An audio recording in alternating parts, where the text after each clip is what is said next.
Hello everyone. तो आज का टॉपिक बहुत ही इंपॉर्टेंट है जिसमें हम लोग सीखेंगे फ्यूचर परफेक्ट टेंस के बारे में कि अगर हमारा सेंटेंस फ्यूचर परफेक्ट टेंस में रहेगा तो हम लोग उसको पहचानेंगे कैसे। तो वीडियो में बिल्कुल अंत तक बने रहिएगा। वीडियो को हम लोग स्टार्ट करते हैं, ठीक है। तो देखिए, सबसे पहला होता है कि पहचानने का नियम। तो फ्यूचर परफेक्ट टेंस में अगर किसी सेंटेंस के लास्ट में चुकेगा, चुकेगी, चुकूंगा, चुका होगा, चुकी होगी, चुके होंगे या तो चुका रहूंगा, चुके रहेंगे इत्यादि रहे तो आपका क्या होगा, फ्यूचर परफेक्ट टेंस होगा, ठीक है। अब हम लोग इस सेंटेंस को बनाएंगे कैसे। तो सबसे पहले हम लोग एफर्मेटिव स्ट्रक्चर को देखते हैं और निगेटिव स्ट्रक्चर को, ठीक है। तो देखिए, एफर्मेटिव स्ट्रक्चर क्या होता है, सब्जेक्ट प्लस शैल या विल, इसके साथ क्या लगता है, हैव प्लस वर्ब का थर्ड फॉर्म फिर ऑब्जेक्ट, ठीक है। अब देखिए, शैल का यूज हम लोग किसके साथ करते हैं, आई और वी के साथ करते हैं। और हम लोग एक चीज और कर सकते हैं कि सारे सब्जेक्ट के साथ में हम लोग विल का यूज कर सकते हैं, ठीक है। अब देखिए, इसका निगेटिव स्ट्रक्चर क्या होता है कि जब हमारा सेंटेंस निगेटिव हो तो हम लोग उसको कैसे बनाएंगे। तो सबसे पहले सब्जेक्ट लगेगा, फिर शैल विल, और शैल विल के तुरंत बाद क्या लगेगा, नॉट का यूज होगा, ठीक है। और उसके बाद हैव का यूज होगा, फिर वर्ब का थर्ड फॉर्म, फिर क्या लगेगा, ऑब्जेक्ट लगेगा, ठीक है। अब हम लोग सेंटेंस को बना के देखते हैं कि हम लोग इसको ट्रांसलेट इजिली कैसे कर सकते हैं, ठीक है। तो देखिए, सबसे पहला एक सेंटेंस एग्जाम्पल है हमारे पास कि वह खा चुका होगा। तो चुका होगा, चुके होंगे, चुकी होगी, या तो चुका रहेगा, चुके रहेंगे, चुकी रहूंगी, या तो फिर चुकेगा, चुकेगी, चुकेंगे रहेगा। तो आपका क्या होगा, फ्यूचर परफेक्ट टेंस होगा, ठीक है। आता है जो कि आपका फ्यूचर में ये काम कंप्लीट हो चुका रहेगा, उसके बाद अगर आपको बोलना हो तो हम लोग इस सेंटेंस का यूज करते हैं, ठीक है। अब इसको हम लोग बनाएंगे कैसे। तो देखिए, सब्जेक्ट हमारा क्या दिया हुआ है, वह।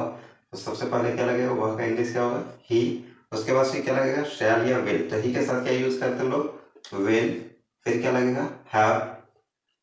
उसके बाद से वर्ब का थर्ड फॉर्म, ठीक है। अब वर्ब क्या होता है, काम। तो यहाँ पर काम क्या हो रहा है, खाने का। तो खाना का इंग्लिश क्या होता है, ईट होता है, ठीक है। इसका वर्ब का थर्ड फॉर्म क्या होता है, ईट का वर्ब थ्री, ईटन। तो क्या हो जाएगा, eaten. He will have eaten, वह खा चुका होगा, ठीक है।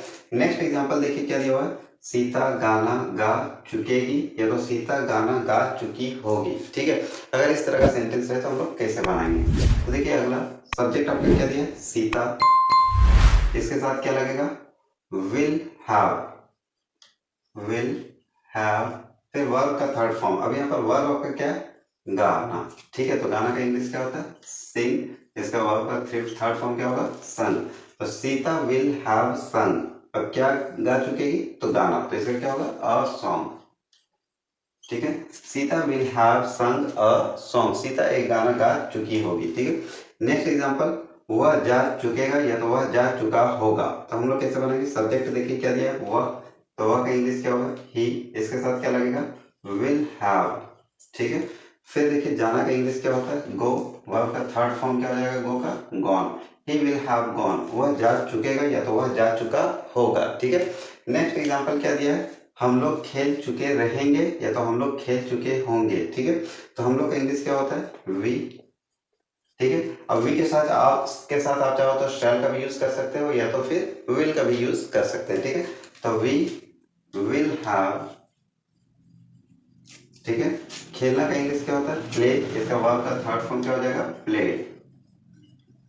वी विल हैव प्लेड, हम लोग खेल चुके होंगे, ठीक है।